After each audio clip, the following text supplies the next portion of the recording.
अगर हम philosophically secular हैं जो आप कह रहे हैं, तो क्या आपत्ति क्या है? डाउट क्यों कर रहे हैं फिर? नहीं, डाउट की हमने डेमोक्रेसी लिखा है, इसका मतलब डाउट करते हैं तो डेमोक्रेसी। फिर सोशलिस्ट भी आपने लिख के दिया। तो उसमें डाउट हो सकता है। वो शब्द है डाउट वाला। कश्मीर वाले कश्मीरी हैं, हाँ। जम्मू वाले डोगरा हैं। कंफ्यूजन नहीं होता, कई लोगों को बड़ा कंफ्यूजन हो जाता है। हाँ, जम्मू वाले अब जब मैं उसको कहता हूँ मैं कश्मीरी नहीं हूँ, अरे आप कश्मीरी नहीं है, तो मैं किस किस को समझाऊं? कश्मीर जो है वो कश्यप मीर है, कश्यप ऋषि के नाम पे है, और वो हजार साल से धर्म का बड़ा बहुत केंद्र रहा है, हिंदू धर्म का भी, बौद्ध धर्म का भी। तो जब गांधी की हत्या हो जाती है, भारत आजाद हो जाता है, प्रधानमंत्री बन जाते हैं, उस दौरान आपको और किन किन नेताओं में करिश्मा दिखा? सरदार पटेल, जो मैं स्वयं मिला हूँ ना, मुझे केवल पढ़ा नहीं है। हाँ। जो लोग जिससे प्रभावित हुआ हूँ, तो अम्बेडकर से मिले, चाय पी मेरे साथ उन्होंने आके, लेकिन मैं बहुत ज्यादा पढ़ा नहीं। मौलाना आजाद इतने नफीस उर्दू बोलते थे, उनकी उतर से गुफ्तगू जो थी ना, वो नायाब थी। Doctor Radha Krishnan, very impressive. ये लोग थे जिन्होंने मेरे ऊपर प्रभाव डाला। सावरकर के बारे में आपकी क्या छवि? कुछ नहीं मुझे पता था उस वक्त, कुछ भी पता नहीं, नाम भी नहीं सुना। अब जब सामने आ रही है निकल के, सुना था, नाम भी नहीं सुने थे आप सावरकर का? नाम तक नहीं सुनी? उपनिषदों में शिव जी का जिक्र श्वेताश्वतर उपनिषद में आया, वो बहुत बढ़िया है। कस्टम तो सती भी थी, इसका मतलब थोड़ी ना सती लोग करते रहे अब, तो हर कस्टम अच्छा नहीं है। तो यंग पीपल को तो बेकर दो बात, first of all don't lose hope, क्योंकि जो निराश एक दफा हो जाए ना युवा, उसका दिल टूट जाता है, फिर उठना बड़ा मुश्किल। विराट हिंदू समाज की स्थापना मैंने की, ये क्या बताएंगे मुझे सनातन धर्म के बारे में? तो मैंने देखा क्या कि मधुबाला जो हॉलीवुड की मार्लिन मुनरो और ग्रेटा गार्बो से उनकी तुलना होती थी, और उस वक्त ये आपके दौर की हीरोइन है, सबसे सुंदर है। 1952 में लेकिन सर्वे आया तो वो चौथे नंबर की सबसे हसीन। मुझे तो सबसे हसीन लगती फ्रैंकली। आपको सबसे हसीन लगती है? कोई बात, जैसे ये समाजवादी पार्टी है, मुलायम सिंह जी से लेके अभी अखिलेश यादव इत्यादि, लेकिन उसमें 38 लोग उनके परिवार के उसी समाजवादी पार्टी से। कम से कम नेहरू परिवार में 38 तो नहीं है। नमस्कार, क्यूवाइब नेटवर्क में आप सबका स्वागत है। आज हमारे साथ इस देश के मेरे ख्याल से आखिरी क्राउन प्रिंस,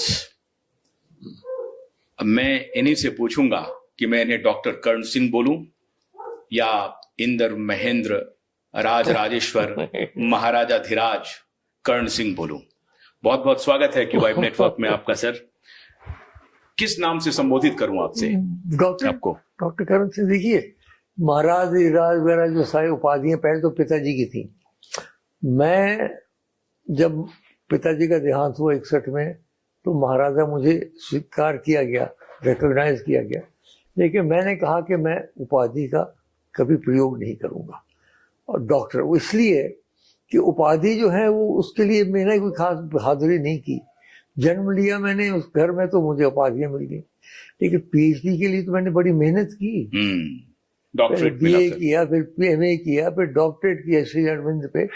तो इसलिए वो मुझे डॉक्टर, मैंने कहा कभी मुझे महाराज या युवराज कुछ नहीं कहा, हमेशा डॉक्टर ही कहा। आपसे तो वैसे तफसील से बात करने की इच्छा होती है, उपनिषद वगैरह पे बाद में आऊंगा, लेकिन मैं जब आपका विलय हो रहा था भारत में, मेरा ख्याल है उस वक्त आप 17 वर्ष के हो गए होंगे। उस वक्त हम 26 अक्टूबर 1947 को 16 वर्ष के थे, और जब कबायली का आक्रमण हो रहा था और पाकिस्तानी सेना का समर्थन था उस आक्रमण को, और जब आपके पिताजी ने, महाराजा हरि सिंह ने, पंडित नेहरू से आग्रह किया कि आप इसमें इंटरवीन कीजिए भारतीय सेना को, उस वक्त एक यंग कर्ण सिंह के मन में क्या चल रहा था कि क्या होगा? तो मैं उस वक्त में व्हील चेयर पर था, मैं चल नहीं सकता था।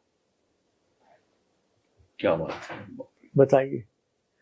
तो सारा व्हील चेयर में ही मैंने देखा, इसलिए मैं जिस तरह कोई सक्रिय उसमें मुझे इंटरेस्ट था, वो उसमें मैं देख नहीं सकता। व्हील चेयर की भी बात बताऊं आपको, सरदार पटेल आए जम्मू इसी विलय की थोड़ी देर के बाद, इलेक्शन के बाद दिसंबर में। उन्होंने कहा ये लड़का व्हील चेयर में क्यों है? उन्होंने कहा कि 6 महीने से हमने प्लास्टर लगा रखा है, ठीक है। उन्होंने कहा महाराजा साहब, अब भी इसको अमेरिका भेजने का प्रयोग करो, नहीं तो सारी उम्र व्हील चेयर में रहेगा। पटेल तो साहब ने कहा। पटेल साहब ने कहा, तो उनके ही कहने से चलते चलते 31 दिसंबर 1947 में मैं न्यूयॉर्क पहुंच गया। 1 साल उस अस्पताल में रहा, ऑपरेशन हुआ, तब जाके चलने योग्य बना। तो सरदार पटेल की कृपा रही कि बड़ी आपको कृपा रही, नहीं तो बाहर मैं गए। वास्तव में व्हील चेयर में ही रहता। अब विलय पत्र के बारे में मैं चर्चा नहीं करना चाहूंगा, 370 पर भी मैं अभी बाद में आता हूं। और क्विक सवाल है मेरा ये कि आपने अभी बातचीत में मैं देख रहा था कि पंडित नेहरू को बहुत एडमायर करते हैं आप। पंडित नेहरू और आपके पिता में 36 के संबंध थे और पंडित नेहरू शेख अब्दुल्ला को प्रमोट करना चाहते थे और आखिर में उन्होंने शेख अब्दुल्ला को वहां का प्रधानमंत्री बना भी दिया और फिर मैंने उनको डिसमिस भी किया आपने, वो अलग बात है। तो ये कैसे रहे, आप एडमायर करते हैं पंडित नेहरू को, फिर वो आपके अपोनेंट को प्रमोट करते हैं, प्रधानमंत्री बनवाते हैं। आप अभी कह रहे थे कि उनका योनो में जाना ठीक नहीं था, ये कैसे हो रहा है? देखिए, ऐसा है कि पंडित जी की किताबें पढ़ते पढ़ते हम बड़े हुए। दून स्कूल से ही शुरू कर दिया था हमने पढ़ना, डिस्कवरी ऑफ इंडिया खास तौर पे, ऑटोबायोग्राफी इत्यादि। तो एक तरीके से वो हमारी पीढ़ी के लिए वो आदर्श थे, युवा पीढ़ी के लिए। तो जैसे आप तो बहुत छोटे हैं ना, यू कैन नॉट इमेजिन, जैसे आज, लेकिन मैंने पढ़ी है दोनों किताबें। नहीं, जैसे आज मोदी जी छाए हुए हैं ना, वैसे ही जवाहरलाल जी छाए हुए थे भारतवर्ष में। बिल्कुल। कि मैंने मोदी जी कहा, उन्होंने मुझे एक बार पूछा कि आपका क्या, तो मैंने कहा आप जैसे छाए हुए वैसे जवाहरलाल जी भी छाए हुए थे एक बार। अच्छा, आपने मोदी जी को बताया। तो इसलिए वो बहुत ही लीडर, कैरिज्मेटिक लीडर। तो मैंने ये निर्णय लिया कि ठीक है, पिताजी के साथ उनकी नहीं बनती थी। तो ये आपका फियर था या आप एक्चुअली एडमायर करने लगे थे? मैं एक्चुअली एडमायर हिम। फिर किस चीज का था? आपको लगा कि अब इनके सामने कुछ चल नहीं सकती है, बन नहीं सकती है, हमारा अब राजघराना आगे नहीं बढ़ सकता नहीं, वो राजघराने की देखिए ना, मैं ही तो एक था राजघराना का, बाकी ना भाई ना बहन, ना पिताजी भाई ना बहन।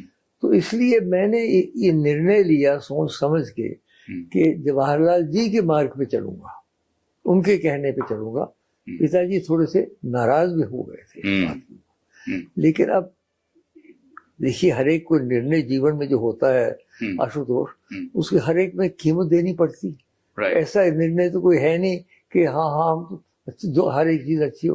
कई कठोर निर्णय भी होते हैं, ये कठोर निर्णय था, करना पड़ा। माउंटबेटन के दबाव पे यूएनओ जाना आपको लगता है कि बिल्कुल गलत था? बिल्कुल गलत तो नहीं कहूंगा, मैं ये कहूंगा कि न जाते तो अच्छा था। न जाने की चॉइस थे उनके पास? थी, लेकिन हाँ, चॉइस तो थी, लेकिन वो मुझे लगता है कि माउंटबेटन के प्रभाव में आ गए थे वो। तो ये उनका एक जो मानवीय पक्ष है, लोग अक्सर कहते हैं कि, मेरे तो बहुत सवाल हैं पंडित नेहरू के बारे में, लेकिन मैं पंडित नेहरू को अगर मैं उनको कहूं कि बहुत उदात्त तो उनकी छवि थी और वो एक कोहेसिव एटमॉस्फेयर बनाना चाहते थे, और इस विषय से वो कहते थे चलो अगर यूएनओ चले जाते हैं, वो जो निर्णय देगा वो कर लेंगे। लेकिन आपको लगता है कि प्लेबिसाइट या रेफरेंडम, ये कोई भी पक्ष का वहां पर होने की आवश्यकता नहीं थी? कश्मीर हमारा अभिन्न अंग है, जो पटेल की फिलॉसफी तो है, लेकिन वहां जब गए तो हम कॉन्फ्लिक्ट था ना इंडिया पाकिस्तान का, आधा तो उन्होंने कब्जा कर लिया था, गिलगित बल्तिस्तान तो चला गया था, पीओके चला गया था। तो ये तो था नहीं, it was the normal situation, it was a totally abnormal situation. तो उम्मीद ये थी कि भाई ओपन एंड शट केस है एग्रेशन का, तो यूएन कहेंगे कि भाई इनको विड्रॉ करो, लेकिन वो फिर हम फंस गए उस चक्कर में। कभी कभी मैं एक आखिरी राजा के रूप में आपको देखता हूं, और कम से कम एक डोगरा का जो शासन रहा 100 वर्षों का, उसके बियॉन्ड हम जाते हैं, थोड़ा पीछे चले जाते हैं, महाराजा रणजीत सिंह, या उसके पीछे राज तरंगनी और कलहन में चले जाते हैं। तो महर्षि कश्यप के कश्मीर में आपको लगता है कि नहीं, ये हमारा हिस्सा है, आबादी चाहे कुछ भी हो, हम हिस्टोरिकली वो अंग, तो उस पर कोई पाक ऑक्यूपाइड कश्मीर दावा नहीं कर सकता? आपके मन में कभी कभी ये बात कौंधती है? वो तो है ही है, तो कुछ शक नहीं कि कश्मीर जो है वो कश्यप मीर है, कश्यप ऋषि के नाम पे है, और वो 1000 साल से धर्म का बड़ा बहुत केंद्र रहा है, हिंदू धर्म का भी, बौद्ध धर्म का भी। कनिष्क ने अपना सब द्वितीय जो विश्व बौद्ध सम्मेलन किया था वहीं किया था। तो धार्मिक वहाँ थी, और वहाँ सूफियों की जो वहाँ जो परिवर्तन हुआ ज्यादा, वो इतनी तलवारों से नहीं हुआ। सूफी आए थे ईरान से, शाह हमदान आए थे 700 लोग लेके। तो वो फिर देखते देखते देखते देखते लोगों ने उसको भी स्वीकार कर लिया। वो ठीक है कि वो अग्रेशन नहीं था, वो तलवार के बल पर उनका यूनिक प्लेस, हाँ, यूनिक है। था पहले देखिए ना, बुद्ध सिकंदर थे, हमारा मार्तंड मंदिर तोड़ दिया, सबसे विशाल मंदिर था।